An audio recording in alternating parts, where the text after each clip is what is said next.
چبوترے کے ارد گرد لوگ بیٹھے تھے لیکن سردار موجود نہیں تھا۔ عبداللہ کے پوچھنے پر تاکو نے بتایا کہ قریبی قبیلے کا سردار ہمارے سردار کے بچے کا حال پوچھنے آیا تھا، اس لیے انہیں یہاں آنے میں تاخیر ہو گئی، بس آنے ہی والے ہوں گے۔ تاکو نے ابھی اتنا ہی کہا تھا کہ دور سے سردار آتا ہوا نظر آیا۔ سردار چبوترے پر پہنچا تو عبداللہ نے بیمار بچے کا حال پوچھا تو سردار نے بتایا کہ بچہ پہلے سے بہت بہتر ہے۔ عبداللہ نے یہ سن کر اللہ کا شکر ادا کیا اور اپنی بات کا آغاز اس طرح کیا۔ جزیرہ نما عرب کے مختلف علاقوں کے قافلے جب حج کے لیے مکہ شہر پہنچتے تو آپ صلی اللہ علیہ وسلم ان قافلوں کے ساتھ آنے والے لوگوں کو بتاتے کہ میں اللہ کا رسول ہوں، اگر تم میری باتیں مان لو گے تو دنیا اور آخرت میں کامیاب اور کامران ہو جاؤ گے۔ مکہ کے سردار ان قافلوں کے ساتھ آنے والوں کو رحمت دو جہان صلی اللہ علیہ وسلم سے ملنے سے روکنے کی کوشش کرتے اور انہیں بتاتے کہ نعوذ باللہ محمد صلی اللہ علیہ وسلم جادوگر ہیں، ان کے جادو سے بچ جائیں، لیکن سرداران مکہ کی یہ کوششیں ناکام ہوتی چلی گئیں۔ ایک دفعہ حج کے لیے آنے والے قافلوں میں ایک چھوٹا سا قافلہ یثرب سے آیا تھا۔ یثرب مکہ سے 300 میل دور ایک چھوٹا سا شہر تھا۔ رحمت دو جہان صلی اللہ علیہ وسلم مختلف قافلوں کو اللہ کی طرف بلاتے ہوئے اس قافلے کی طرف بھی جا نکلے تاکہ انہیں بھی اللہ کا پیغام پہنچایا جائے۔ کیا اس قافلے کے لوگوں نے بھی مکہ کے سرداروں کی باتوں میں آکر محمد کی بات سننے سے انکار کر دیا؟ باقو نے سوال کیا۔ نہیں، ایسا نہیں ہوا، بلکہ انہوں نے رحمت دو جہان صلی اللہ علیہ وسلم کو خوش آمدید کہا۔ یثرب سے آنے والے اس قافلے کے لوگوں نے سن رکھا تھا کہ ملک عرب میں ایک نبی پیدا ہوگا جو لوگوں کو اللہ کے سچے دین کی باتیں بتائے گا۔ مینا کی گھاٹی میں قیام پذیر اس قافلے کے لوگ جن کا تعلق یثرب کے قبیلہ خزرج سے تھا، انہوں نے رحمت دو جہان صلی اللہ علیہ وسلم سے یہ باتیں جب سنی تو انہیں یقین ہو گیا کہ یہ وہی نبی ہیں جن کے بارے میں وہ سنتے آئے ہیں۔ چنانچہ انہوں نے آپس میں مشورہ کیا اور اسلام قبول کر لیا۔ یہ حضرات مسلمانوں کے لیے سایہ دار درخت ثابت ہوئے جن کے سائے میں مسلمانوں کو سال ہر سال کے ظلم سے نجات ملی۔ یثرب کے 6 یہ خوش نصیب لوگ تھے جنہیں اہل یثرب میں سے سب سے پہلے مسلمان ہونے کی سعادت نصیب ہوئی۔ عبداللہ نے بتایا۔ اس کے بعد کیا ہوا؟ ساگو نے پوچھا۔ اگلے سال یثرب سے 12 افراد حج کے لیے آئے، جن میں سے 5 وہی تھے جو پچھلے سال مسلمان ہو چکے تھے اور 7 نئے تھے۔ یہ لوگ مینا کی گھاٹی ہی میں ٹھہرے۔ رحمت دو جہان صلی اللہ علیہ وسلم کو ان کی آمد کا علم ہوا تو آپ صلی اللہ علیہ وسلم مینا تشریف لے گئے۔ بقیہ سب لوگوں نے بھی اسلام قبول کر لیا۔ اس موقع پر رحمت دو جہان صلی اللہ علیہ وسلم کے روبرو ان 12 لوگوں نے عہد کیا کہ اللہ کے ساتھ کسی کو شریک نہیں کریں گے، چوری نہیں کریں گے، بدکاری سے بچیں گے، کسی پر جھوٹا الزام نہیں لگائیں گے، نیکی کے کاموں میں بڑھ چڑھ کر حصہ لیں گے اور اللہ کی نافرمانی نہیں کریں گے۔ اس واقعے کو عقبہ کی پہلی بیعت کہتے ہیں۔ حج کے بعد یثرب کے ان 12 لوگوں کے ساتھ رحمت دو عالم صلی اللہ علیہ وسلم اپنے ایک جانثار ساتھی حضرت مصعب بن عمیر رضی اللہ تعالیٰ عنہ کو بھیجا۔ وہ یثرب کے ایک سردار اسعد بن زرارہ کے مہمان بنے اور لوگوں کو دین کی باتیں بتانے لگے۔ اس وقت تک یثرب کے قبائل میں سے زیادہ تر قبیلہ خزرج کے لوگ مسلمان ہوئے تھے۔ قبیلہ اوس کے لوگوں نے اس جانب کم ہی توجہ دی۔ ایک دن حضرت مصعب بن عمیر نے قبیلہ اوس کے لوگوں کو اسلام پہنچانے کا پروگرام بنایا۔ اس مقصد کے لیے وہ اسعد بن زرارہ اور چند مسلمانوں کے ہمراہ قبیلہ اوس کے سردار سعد بن معاذ اور اسید بن حضیر کے باغ میں چلے گئے۔ سعد بن معاذ اور اسید بن حضیر کو پتہ چلا تو سعد نے اسید بن حضیر سے کہا، ذرا جاؤ اور ان دونوں کو ہمارے نادان لوگوں کو پھسلا کر ان کے دین سے ہٹانے آئے ہیں، ان جھڑک دو اور محلے سے باہر نکال دو۔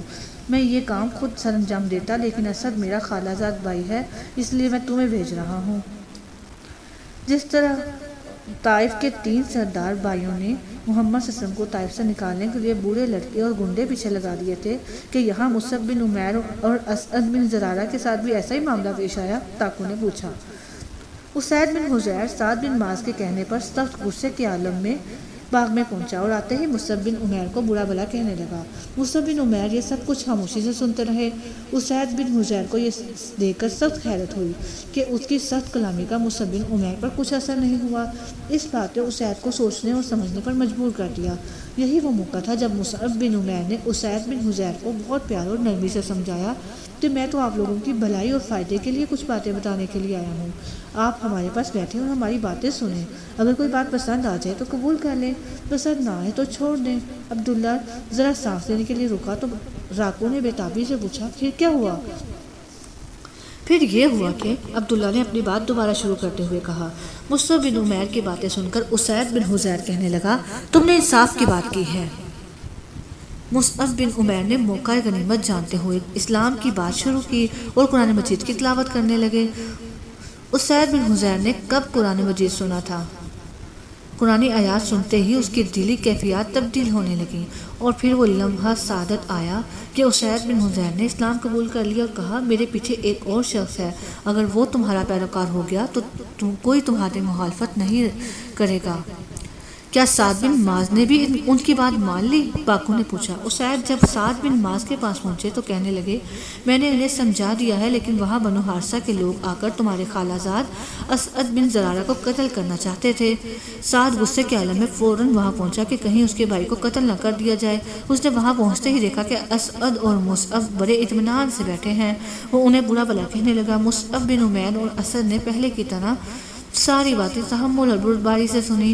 جب سعد بن معاذ نے دل کی بھڑاس نکال لی تو مصعب بن عمیر نے نرمی اور پیار محبت سے اسلام کی باتیں بتانا شروع کی، اسلام کے متعلق بتایا اور سمجھایا تو سعد بن معاذ نے بھی اپنے چچا زاد بھائی اسید بن حضیر کی طرح اسلام قبول کر لیا۔ ان دونوں کے مسلمان ہونے کے ساتھ ہی ان کے قبیلے کے سارے مرد اور عورتیں بھی مسلمان ہو گئیں۔ اس طرح یثرب میں مسلمانوں کو خاصی طاقت حاصل ہو گئی۔ کیا اسلام قبول کرنے کے بعد قبیلہ اوس کے یہ سردار محمد صلی اللہ علیہ وسلم کو ملنے مکہ شہر گئے؟ ساگو نے سوال کیا۔ ایک سال بعد یثرب کے لوگ حج کی نیت سے مکہ پہنچے۔ ان مسلمانوں نے عقبہ کے مقام پر قیام کیا۔ ان میں 73 مسلمان مرد اور 2 مسلمان عورتیں بھی شامل تھیں۔ ایک رات رحمت دو جہان صلی اللہ علیہ وسلم اپنے چچا عباس کے ساتھ عقبہ کے مقام پر تشریف لائے اور ان لوگوں سے ملاقات کی۔ اس موقع پر ان لوگوں نے اسلام کے نام پر رحمت دو جہان صلی اللہ علیہ وسلم کے ہاتھ پر بیعت کی۔ اس بیعت کو عقبہ کی دوسری بیعت کہا جاتا ہے، عبداللہ نے بتایا۔ اس بیعت کے بعد کیا ہوا؟ تاکو نے پوچھا۔ جن لوگوں نے رحمت دو جہان صلی اللہ علیہ وسلم کے مبارک ہاتھ پر عقبہ کے مقام پر بیعت کی، انہوں نے اس خواہش کا اظہار کیا کہ رحمت دو جہان صلی اللہ علیہ وسلم مکہ شہر کو چھوڑ کر ان کے شہر یثرب میں آ جائیں، وہاں ہم آپ کی ہر طرح سے مدد کریں گے۔ کیا محمد صلی اللہ علیہ وسلم نے یثرب جانے کی دعوت قبول کر لی؟ لاکو نے سوال کیا۔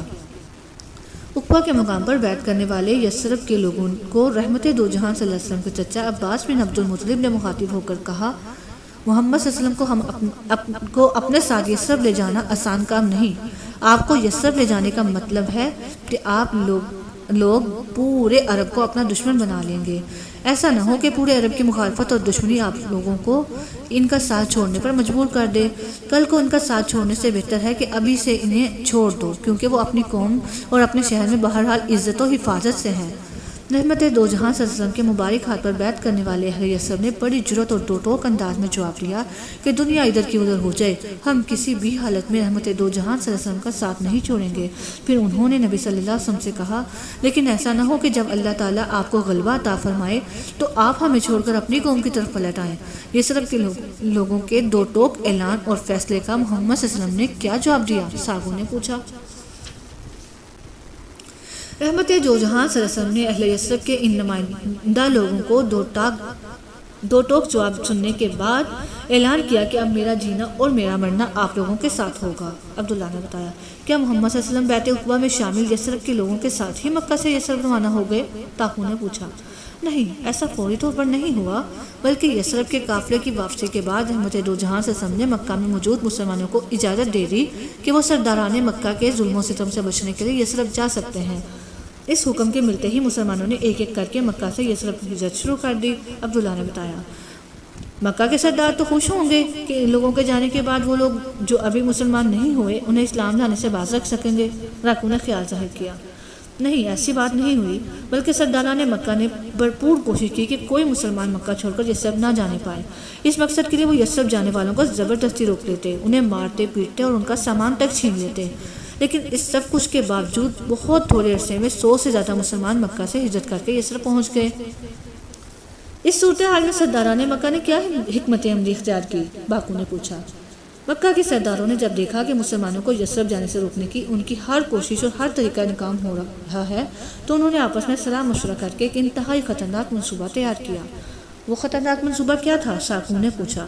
خطرناک منصوبہ یہ تھا کہ مسلمانوں کو یثرب جانے سے روکنے کا ایک ہی طریقہ ہے کہ رحمت دو جہان صلی اللہ علیہ وسلم کو قتل کر دیا جائے۔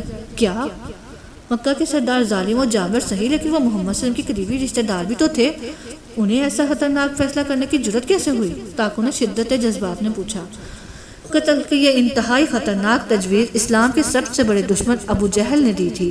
تجویز یہ تھی کہ مکہ شہر کے ہر قبیلے سے ایک مضبوط اور حسب نسب والے نوجوان کو لیا جائے اور رات کی تاریکی میں یہ سب مل کر محمد صلی اللہ علیہ وسلم کے گھر پر حملہ کر کے انہیں قتل کر دیں۔ جب اتنے زیادہ قبائل کے نوجوان حملہ آور ہوں گے تو رات کی تاریکی میں کچھ پتہ نہیں چلے گا کہ کس قبیلے کے نوجوان نے قتل کیا ہے۔ اس طرح کسی ایک قبیلے پر الزام نہیں آئے گا اور قبیلہ بنو ہاشم کے لیے یہ ممکن نہیں ہوگا کہ اتنے سارے قبائل سے مقابلہ کر سکے یا بدلہ لے سکے، لہٰذا وہ دیت لینے پر راضی ہو جائیں گے اور ہم دیت ادا کر دیں گے۔ عبداللہ نے بتایا۔ کیا مکہ کے سرداروں نے اس خطرناک تجویز پر عمل کیا؟ راکھو نے پوچھا۔ ادھر مکہ کے سردار اس خطرناک تجویز پر عمل کرنے کی تیاری میں مصروف ہو گئے۔ ادھر اللہ کی جانب سے رحمت دو جہاں صلی اللہ علیہ وسلم کو اس بات کی اجازت مل گئی کہ وہ مکہ شہر چھوڑ کر کسی محفوظ مقام پر چلے جائیں۔ یہ اجازت ملتے ہی رحمت دو جہاں صلی اللہ علیہ وسلم نے اپنے جانثار ساتھی حضرت ابوبکر صدیق رضی اللہ تعالیٰ عنہ کے ساتھ مل کر یثرب جانے کی تیاریاں شروع کر دی۔ جب رات ذرا تاریک ہو گئی اور ہاتھ کو ہاتھ سجائی نہیں دے رہا تھا تو مکہ کے 11 بدبخت اور برے جوان رحمت دو جہاں صلی اللہ علیہ وسلم کے دروازے پر گھات لگا کر بیٹھ گئے کہ آپ صلی اللہ علیہ وسلم سو جائیں تو یہ لوگ آپ پر ٹوٹ پڑیں۔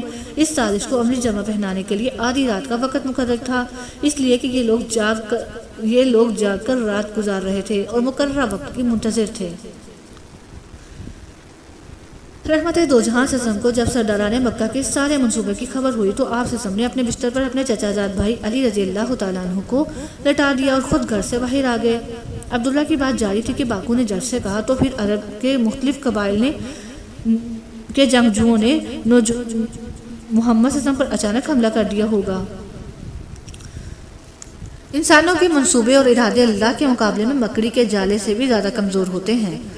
اس پوری کائنات میں جس میں زمین و آسمان، پہاڑ اور درخت، سورج، چاند، ستارے اور ہر چیز شامل ہے، کسی ایک درخت کا ایک پتا بھی اس کے علم اور حکم کے بغیر زمین پر نہیں گر سکتا۔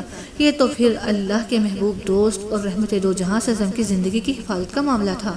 اس کیفیت میں کوئی آپ کا بال تک بیکا نہیں کر سکتا تھا۔ جب تک دو جہاں رحمت دو جہاں صلی اللہ علیہ وسلم باہر تشریف لائے تو آپ نے سرداران مکہ کی صفوں کو چیرتے ہوئے مٹی کی ایک مٹھی ان کے سروں پر ڈال دی، جس سے اللہ تعالیٰ نے ان کی نگاہیں پکڑ لی اور وہ آپ کو دیکھ نہ سکے۔ اس وقت آپ قرآن مجید کی سورہ یاسین کی آیت نمبر 9 کی تلاوت کر رہے تھے۔ اس طرح آپ بحفاظت وہاں سے نکل گئے۔ عبداللہ نے تفصیل سے بتایا۔ محمد صلی اللہ علیہ وسلم اپنے گھر سے بحفاظت نکل کر کہاں گئے؟ صابو نے سوال کیا۔ اپنے گھر سے بحفاظت نکل کر رحمت دو جہاں صلی اللہ علیہ وسلم سب سے پہلے اپنے جانثار دوست اور ساتھی سیدنا ابوبکر صدیق رضی اللہ تعالیٰ عنہ کے گھر پہنچے۔ وہاں سے وہ ان کے ہمراہ یثرب کی جانب روانہ ہوئے۔ عبداللہ نے بتایا۔ سرداران مکہ کے گھر کے ارد گرد حملے کے لیے بیٹھے تھے۔ سرداران مکہ جو ہے محمد صلی اللہ علیہ وسلم کے گھر کے ارد گرد حملے کے لیے بیٹھے تھے۔ تاریک رات کے بعد جب صبح کی روشنی پھیلی تو انہوں نے کیا کیا؟ تاکو نے پوچھا۔ رحمت دو جہان صلی اللہ علیہ وسلم جو پورے عرب میں صادق و امین کے لقب سے مشہور تھے، انہوں نے اپنے پیارے چچا زاد علی رضی اللہ تعالیٰ عنہ کو مکہ کے لوگوں کی امانتیں بحفاظت واپس کرنے کی غرض سے ہجرت والی رات اپنے بستر پر سلا دیا تھا تاکہ صبح بیدار ہو کر ان سب لوگوں کی امانتیں واپس لوٹا دیں جنہوں نے وہ امانتیں رحمت دو جہاں صلی اللہ علیہ وسلم کے پاس رکھوائی تھی۔ مقررہ وقت سے کچھ پہلے ایک نامعلوم شخص سرداران مکہ کے پاس آیا اور پوچھا کہ آپ لوگ کس کا انتظار کر رہے ہو؟ انہوں نے کہا محمد صلی اللہ علیہ وسلم کا۔ وہ کہنے لگا تم لوگ ناکام ہو گئے ہو، اللہ کی قسم محمد صلی اللہ علیہ وسلم تو تمہارے سروں پر مٹی ڈالتے ہوئے نکل چکے ہیں۔ انہیں یقین نہ آیا اور انہوں نے آپ صلی اللہ علیہ وسلم کے دروازے کی در سے جھانک کر دیکھا تو آپ صلی اللہ علیہ وسلم کے بستر پر ایک شخص لیٹا نظر آیا جس نے آپ صلی اللہ علیہ وسلم کی چادر مبارک اوڑھ رکھی تھی۔ اسے دیکھ کر سرداران مکہ کہنے لگے محمد صلی اللہ علیہ وسلم تو ادھر سوئے ہوئے ہیں۔ چنانچہ وہ صبح تک وہیں ڈٹے رہے۔ جب صبح ہوئی اور حضرت علی رضی اللہ تعالیٰ عنہ وہ آپ صلی اللہ علیہ وسلم کے بستر سے اٹھے تو ان سرداران مکہ کے ہاتھوں کے طوطے اڑ گئے۔ انہوں نے حضرت علی رضی اللہ تعالیٰ عنہ سے پوچھا ہمیں بتاؤ کہ محمد صلی اللہ علیہ وسلم کہاں ہیں؟ حضرت علی نے کہا مجھے معلوم نہیں۔ یہ سوال سن کر سرداران مکہ سخت غصے میں آ گئے۔ انہوں نے حضرت علی رضی اللہ تعالیٰ عنہ کو مارا پیٹا اور خانہ کعبہ میں لے آئے اور تھوڑی دیر قید میں رکھا، پھر آخر میں چھوڑ دیا۔ کیا محمد صلی اللہ علیہ وسلم نے یثرب جانے کا پروگرام راتوں رات بنایا تھا؟ راکھو نے سوال کیا۔ رحمت دو جہاں صلی اللہ علیہ وسلم نے یثرب جانے کا پروگرام راتوں رات نہیں بنایا تھا، بلکہ اس کے لیے کئی روز تک سوچ سمجھ کر باقاعدہ تیاری کی گئی تھی۔ آپ نے یثرب جانے کے لیے وہ راستہ اختیار نہیں کیا جس پر عام طور پر قافلے سفر کرتے تھے۔ یثرب مکہ سے شمال کی جانب تھا، جبکہ رحمت دو جہان صلی اللہ علیہ وسلم نے یثرب کی جانب روانگی کا پروگرام اس طرح ترتیب دیا کہ مکہ سے جنوب کی جانب واقع غار ثور کو اپنا پہلا پڑاؤ تجویز کیا۔ غار ثور مکہ شہر سے کچھ فاصلے پر محفوظ جگہ تھی۔ اس غار میں کئی روز قیام کیا جا سکتا تھا۔ غار ثور میں قیام کے دوران میں یہ انتظام کیا گیا کہ عبداللہ بن ابو بکر رضی اللہ تعالیٰ عنہ سرداران مکہ کی سرگرمیوں سے آگاہ کرنے کے لیے رات کے وقت غار ثور آیا کریں گے۔ اس طرح حضرت ابو بکر صدیق رضی اللہ تعالیٰ عنہ کے آزاد کیے ہوئے غلام عامر بن فہیرہ ہر روز بکریاں چراتے رات گئے غار کے منہ پر آ جایا کریں گے اور دودھ دھو کر دے جایا کریں گے، اور اسماء بنت ابو بکر رضی اللہ تعالیٰ عنہ رات کی تاریکی میں کھانا دے جاتی تھی۔ ایک قابل اعتماد آدمی عبداللہ بن اریکت کی ڈیوٹی لگائی گئی کہ سواری کے 2 اونٹ ہر وقت تیار رکھے تاکہ ہجرت کے وقت انہیں استعمال کیا جا سکے، اور سب سے اہم بات یہ ہے کہ غار ثور کا انتخاب اس لیے کیا گیا کہ مکہ شہر سے یہاں تک کا راستہ بہت پتھریلا اور دشوار گزار تھا، اس لیے کوئی اس غار کی جانب جانے کا سوچتا بھی نہیں تھا۔ عبداللہ نے بتایا، یہ تو واقعی زبردست تدبیر اور منصوبہ تھا۔ سردار نے گفتگو میں حصہ لیتے ہوئے کہا، رحمت دو جہاں صلی اللہ علیہ وسلم نے اپنے جانثار ساتھی ابو بکر صدیق رضی اللہ تعالیٰ عنہ کے ساتھ رات کی تاریکی میں مکہ سے غار ثور کا سفر بہت احتیاط سے کیا تاکہ کسی کو اس کی خبر نہ ہو سکے۔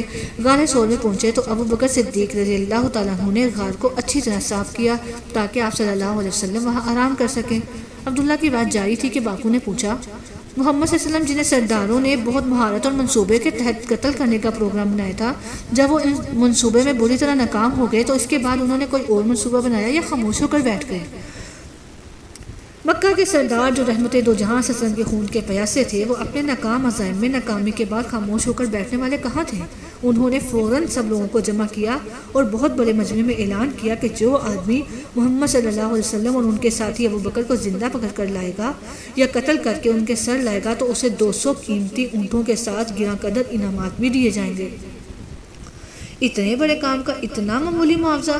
ساگو نے حیرت سے کہا، یہ اس دور کا واقعہ ہے جب جزیرہ نمائی عرب میں اونٹ کو صحرا کا جہاز کہا جاتا تھا، اس لیے 200 اونٹوں کا انعام اتنا بڑا تھا کہ جس نے سنا وہ حیرت زدہ رہ گیا، اور ہر کوئی رحمت دو جہاں صلی اللہ علیہ وسلم اور آپ صلی اللہ علیہ وسلم کے ساتھی کی تلاش میں نکل کھڑا ہوا۔ اسی تلاش میں کچھ لوگ غار ثور تک بھی جا پہنچے۔ جب حضرت ابو بکر صدیق رضی اللہ تعالیٰ عنہ نے دیکھا تو گھبرا گئے، لیکن نبی صلی اللہ علیہ وسلم نے فرمایا، ابو بکر، ایسے 2 آدمیوں کے بارے میں تمہارا کیا خیال ہے جن کا حامی و مددگار تیسرا اللہ ہو؟ چنانچہ اللہ کے حکم سے مکری نے غار کے منہ پر جالا بن دیا، جس سے ایسا محسوس ہوتا تھا کہ برسوں سے کوئی اس غار کے اندر داخل نہیں ہوا۔ عبداللہ نے بتایا، اس کا مطلب ہے کہ مکہ سے یثرب تک ہجرت کے سفر میں کوئی بھی محمد صلی اللہ علیہ وسلم اور ان کے ساتھی تک نہ پہنچ سکا؟ ٹاکو نے خیال ظاہر کیا، نہیں، ایسی بات نہیں۔ غار ثور میں 3 دن ٹھہرنے کے بعد رحمت دو جہان صلی اللہ علیہ وسلم ابو بکر صدیق اور عامر بن فہیرہ اور رہنما عبداللہ بن اریکت کے ساتھ یثرب کی طرف روانہ ہوئے۔ ہجرت کے اس سفر کے دوران میں جب رحمت دو جہان صلی اللہ علیہ وسلم اور آپ صلی اللہ علیہ وسلم کے 2 جانثار ساتھی ایک جگہ سے گزر رہے تھے تو ایک معجزہ رونما ہوا۔ وہ کیا معجزہ تھا؟ راکو نے جلدی سے پوچھا۔ آج کافی وقت ہو گیا ہے، اب باقی باتیں کل ہوں گی، عبداللہ نے